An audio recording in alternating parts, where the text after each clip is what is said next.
They thought it'd be a hilarious life lesson to leave me behind on vacation. "You'll learn responsibility," my uncle proclaimed, tossing me $50 and driving away. I was 17. I didn't argue. I just got in a taxi. 8 years later, they walked into my firm's reception, desperate for assistance. I didn't even stand. I simply stated, "Security will escort you out." I, 25 learned something important when I was 17. The people who claim to love you can surprise you in the worst possible ways. My parents died when I was 15. Car accident on a rainy Tuesday night. One moment I had a family. The next I was standing in my aunt and uncle's house with a duffel bag and a social worker who kept calling it a tragic situation. My uncle shook the social worker's hand and told her they'd take good care of me. My aunt cried and hugged me. I believed them because I needed to. The first year wasn't terrible. They had 3 kids of their own, all younger than me, and I tried to stay out of the way. I took care of my own laundry, made my own meals when I could, kept my grades up. My uncle worked in sales and talked constantly about teaching his kids the value of hard work. My aunt nodded along and served dinner at 6 every night. I ate quickly and went to my room, which used to be their storage space. I could still see the marks on the walls where shelves had been. The second year got worse. My uncle started making comments about how I needed to contribute more, earn my keep. I was 16 and already working part-time at a grocery store, giving them half my paycheck for rent. For my dead parents' nephew. But I paid it because I had nowhere else to go and 1 more year until I could leave for college. I had good grades. I had a plan. I just needed to survive. The summer I turned 17, my uncle announced a family vacation. 2 weeks at a beach resort, 3 states away. I assumed I wasn't included until my aunt said I should pack my things too. Something felt off about her tone, but I told myself I was being paranoid. Maybe they were trying. Maybe this was them making an effort. The resort was beautiful. White sand, clear water, the kind of place my parents would have loved. The first few days were fine. I kept to myself mostly, reading on the beach while my cousins played in the water. My uncle drank beer by the pool and told stories to other guests about his successful sales career. My aunt took photos for social media, angles carefully chosen to make everything look perfect. On the 4th day, my uncle approached me at breakfast. He had that look on his face, the one he got when he was about to say something he thought was clever. He told me he and my aunt had been talking, and they'd decided I needed to learn a lesson about independence. Real-world skills. Responsibility. I asked what he meant, and he smiled like he was doing me a favor. They were leaving. Going back home. Without me. I stared at him, waiting for the punchline. My aunt stood behind him, arms crossed, nodding along. He explained that I had 1 week left at the resort, prepaid room and meals, and this would be a perfect opportunity for me to figure things out on my own. Learn to manage. Grow up. He pulled out his wallet and handed me $50 like it was a generous gift. I looked at the money, then at him, then at my aunt. My cousins were watching from across the dining room, whispering to each other. I asked if they were serious. My uncle said absolutely. This was for my own good, and someday I'd thank him. My aunt added that they'd try to help me, but I needed to stop being so dependent. I'd figure it out. They believed in me. Then they turned and walked toward the lobby, my cousins trailing behind them, looking back at me with expressions I couldn't quite read. Pity maybe, or relief that it wasn't them. I sat there for 10 minutes, holding that $50, watching other families eat breakfast together. The couple at the next table kept glancing at me. I probably looked exactly how I felt. Abandoned. Again. Then something shifted. I wasn't going to sit there and wait. I wasn't going to stay in that room they'd paid for and eat meals they'd prepaid like some charity case. I wasn't going to learn whatever lesson they thought they were teaching. I went back to the room, packed my single duffel bag, and walked outside. There was a taxi waiting near the entrance. I got in and told the driver to take me to the nearest bus station. He asked if I was sure, and I said yes.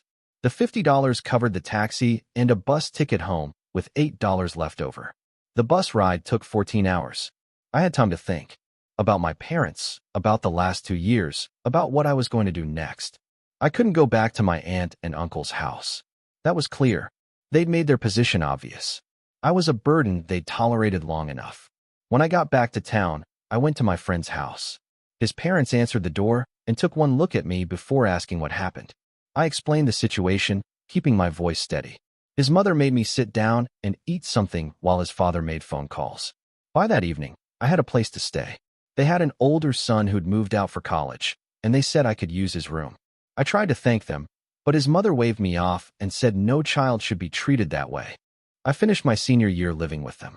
I worked more hours at the grocery store, saved everything I could, and applied for every scholarship I could find. My aunt called once, 3 months after the vacation. She asked if I'd learned my lesson and if I was ready to apologize for being ungrateful. I hung up without responding. I got into a good state university with enough financial aid to make it work. I studied business and economics, worked multiple jobs, slept 4 hours a night. People talked about the college experience, parties and football games, and finding yourself. I found myself in the library at 2 in the morning, studying for exams that would determine whether I could keep my scholarships. I found myself calculating every dollar, every meal, every textbook. I found myself becoming someone who didn't need anyone. After graduation, I got hired at a mid-sized consulting firm. I was good at it. Really good. I understood business because I'd had to understand survival, and apparently those skills translated well. I worked harder than everyone else because I'd been doing that since I was 15. 3 years later, I made partner. 2 years after that, I started my own firm.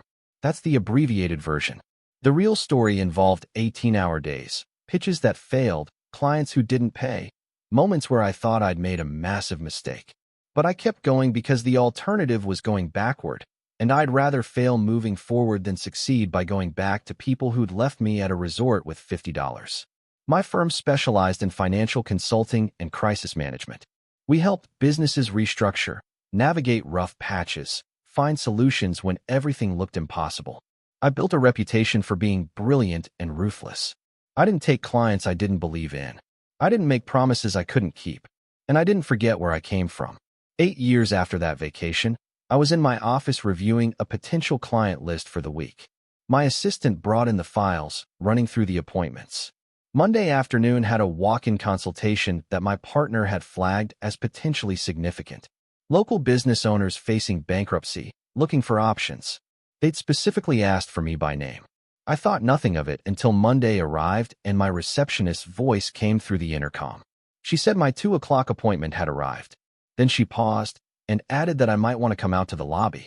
Something in her tone made me stand up. I walked out to the reception area and stopped. My uncle and aunt stood near the entrance, looking older and significantly more worn than I remembered. My uncle had less hair and more weight around his middle. My aunt's face had new lines around her mouth and eyes. They both wore business casual clothes that had seen better days, and they carried a folder thick with papers. They looked stressed, desperate, even. They saw me, and my uncle's expression shifted into something like relief mixed with awkwardness. He started to speak, taking a step forward with his hand extended. He said my name like we were old friends who'd simply lost touch. I didn't move. My receptionist watched quietly from her desk. 2 other staff members had paused in the hallway, sensing something. My aunt tried next, her voice doing that shaky thing that was supposed to sound emotional. She said they'd heard I'd done well for myself, and they were so proud. Proud. That word hung in the air like smoke. She said they'd fallen on hard times, their business was struggling, and they'd heard I was the best person to help them. Family should help family, she added. My uncle jumped in, his voice taking on that sales pitch quality I remembered. He said surely I understood business difficulties, and they knew I could help them figure this out. They just needed some guidance, maybe some connections. They'd be grateful. They'd always known I was smart, always believed in me. I stood there looking at them. These 2 people who'd taken me in because they had to, tolerated me because they had no choice, and then literally drove away from me at a resort with $50 and called it a life lesson. I thought about 17-year-old me sitting in that dining room, watching them leave. I thought about that bus ride, about sleeping on a friend's couch, about working myself half to death to make sure I never needed anyone's help again. My uncle was still talking, saying something about how we could put the past behind us, how family was family. My aunt nodded along, dabbing at her eyes with a tissue she'd pulled from her purse. I let him finish. Then I spoke, my voice level and professional. I told them I didn't take charity cases. My aunt started to protest, saying it wasn't charity, they could pay. I continued without acknowledging her interruption. I said my firm had strict criteria for clients, and they didn't meet those criteria. Furthermore, I didn't work with people who lacked basic character or integrity. My uncle's face flushed red. He said I was being unreasonable, holding grudges, acting like a child. I reminded him that the last time I'd seen him, I was a child, and he'd left me stranded 3 states from home with less money than most people spend on lunch. My aunt tried a different approach, her voice breaking as she said they'd made mistakes, but they'd tried their best with me. I asked her to define best, because from my perspective, their best had involved charging their dead sister's son rent and abandoning him on vacation. The lobby had gone completely silent. My uncle looked around, noticing the audience, and lowered his voice. He said we should discuss this privately in my office. I told him there was nothing to discuss. They taught me a valuable lesson about independence and responsibility. I'd learned it well. I'd learned that family meant nothing without respect, that obligation wasn't love, and that sometimes the best thing you could do was walk away from people who treated you as disposable. My aunt was crying now, real tears, not the manufactured kind. She said they were going to lose everything. I told her I'd lost everything when I was 15, and she'd watched me struggle through it while taking money from my paychecks. My uncle's expression hardened. He called me ungrateful, said they'd given me a home when I had nothing. I corrected him. My parents' life insurance had given them a monthly stipend for taking me in. They'd been paid to house me, and they'd still charged me rent from my part-time job. He hadn't known I'd found out about that, apparently. His face went pale. I turned to my receptionist and told her to call security. My uncle started to argue, his voice rising. My aunt grabbed his arm, pulling him back. She was saying something about how this wasn't how she'd imagined this going, how they'd thought I'd be happy to see them. 2 security officers arrived quickly. I informed them that these individuals didn't have an appointment and needed to be escorted from the building. I added that they weren't welcome back and should be added to the restricted list. My uncle tried one last time, his voice desperate now. He said I owed them, that they'd taken me in, that I wouldn't even be here without them. I looked at him for a long moment. Then I told him he was absolutely right. I wouldn't be here without them. Their neglect had taught me self-reliance. Their cruelty had taught me resilience. Their abandonment had taught me that the only person I could depend on was myself. I'd built everything I had in spite of them, not because of them. So in a way, I did owe them thanks for showing me exactly who not to become. Security took them by the arms, gently but firmly. My aunt was sobbing openly now. My uncle was yelling something about family loyalty and karma and how I'd regret this. I stood there and watched them being walked out of my building, out of my business, out of my life for the second and final time. After they left, my receptionist asked quietly if I was okay. I told her I was fine and went back to my office. My hands didn't shake until I closed the door. Update 1. That evening, I received 6 phone calls from various family members. Cousins I hadn't spoken to in years, my aunt's sister, even my uncle's brother. All of them had the same basic message. I was being cruel, holding on to old grudges, punishing people who'd made mistakes. One cousin told me my aunt hadn't stopped crying since they got home. My uncle's brother said I'd humiliated them and damaged the family reputation. I listened to the voicemails, but didn't return any of the calls. What surprised me was how little I felt. I'd expected anger or maybe satisfaction, but instead there was just emptiness. These people calling weren't reaching out because they cared about me. They were calling because my aunt and uncle had activated their network, spun their version of events, played the victim. None of them had called when I was 17 and homeless. None of them had checked on me during college when I was working 3 jobs. None of them had sent congratulations when I started my firm. But now they had opinions about my character. My assistant mentioned the next morning that someone had left a large envelope at reception after hours. Inside was a handwritten letter from my aunt. She'd written 8 pages detailing their financial situation, explaining that they'd invested in a business venture that failed, that they'd taken out loans they couldn't repay, that they were facing foreclosure on their house. She wrote about my cousins, how this would affect them, how they might lose their home. She reminded me of every dinner they'd fed me, every roof they'd put over my head. She said she knew they hadn't been perfect, but they'd done their best, and didn't that count for something? The letter ended with a plea. She wrote that if I had any humanity, any memory of the good times, I'd help them. She wrote that she was begging me, that she'd never begged for anything in her life, but she was begging now. She signed it, "Your aunt who loves you." I read it twice. Then I filed it away. A week later, my uncle showed up at my apartment building. I don't know how he got the address. He waited in the lobby until I came home from work, then intercepted me at the elevator. He looked worse than he had at my office, unshaven and exhausted. He said he needed 5 minutes, just 5 minutes to talk. Against my better judgment, I agreed. We went to a coffee shop across the street. He ordered black coffee and didn't touch it. He told me he was sorry. The words came out stiff, unpracticed. He said they'd handled the situation poorly when I was younger, that they'd been overwhelmed with their own kids and finances, that my parents' death had been hard on everyone. He said the vacation thing was supposed to be a joke that went too far, that they'd planned to come back the next day, but then I'd left, and it became this whole thing, and pride got in the way. I asked if he was sorry for what they'd done or sorry that I'd become successful enough to refuse them now. He didn't answer immediately, which was answer enough. He pushed forward anyway. He said he knew he didn't deserve my help, but his kids did. My cousins hadn't done anything wrong. They were in college now, and if the house went into foreclosure, their lives would be upended. He asked if I could really live with that. I told him his children's welfare wasn't my responsibility, just like I hadn't been his responsibility beyond the legal minimum. He'd made that clear. I reminded him that when I was facing homelessness at 17, he'd driven away laughing about life lessons. Now he was asking me to care about his kids' college experience. He said that was different. I asked how. He couldn't explain. Before he left, he told me I'd changed, that I'd become cold and hard. I told him he was right again. That's what happens when people leave you at a resort with $50. You either break or you become steel. I chose steel. Update 2. 3 months passed quietly. I heard through distant channels that my aunt and uncle had found another consulting firm, though I doubted they'd get the results they wanted. Their business problems sounded fundamental, the kind that came from poor planning and worse execution. No amount of consulting fixes that. Then my cousin reached out. The oldest one, who'd been 14 when they left me at that resort.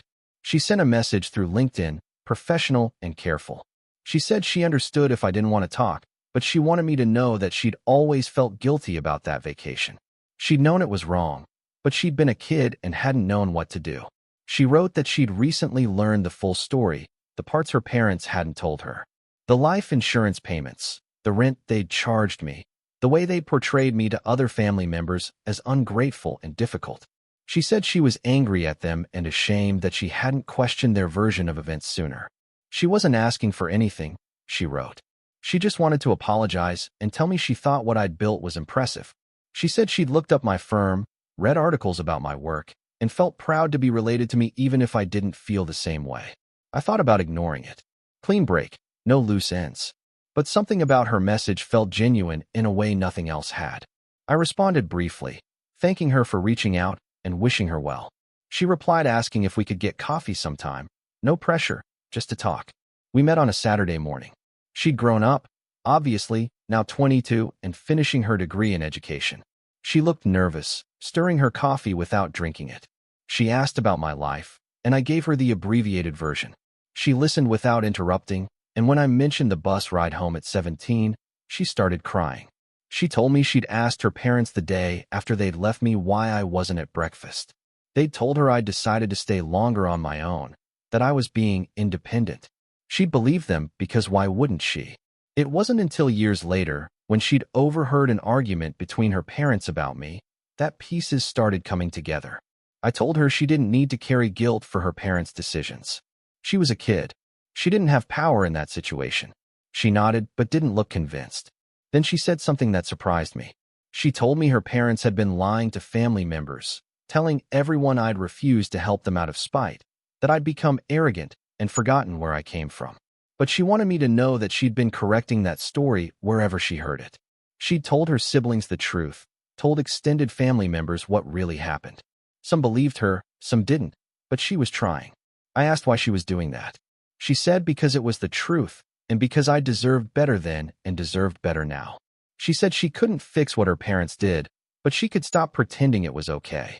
We talked for 2 hours. It didn't fix anything, didn't change the past, but it felt important somehow. When we left, she hugged me and said she hoped we could stay in touch. I said maybe, and I meant it. Update 3. Last month, I got an email from my uncle's lawyer. They were filing for bankruptcy and needed documentation that I'd refused to take them as clients for their records.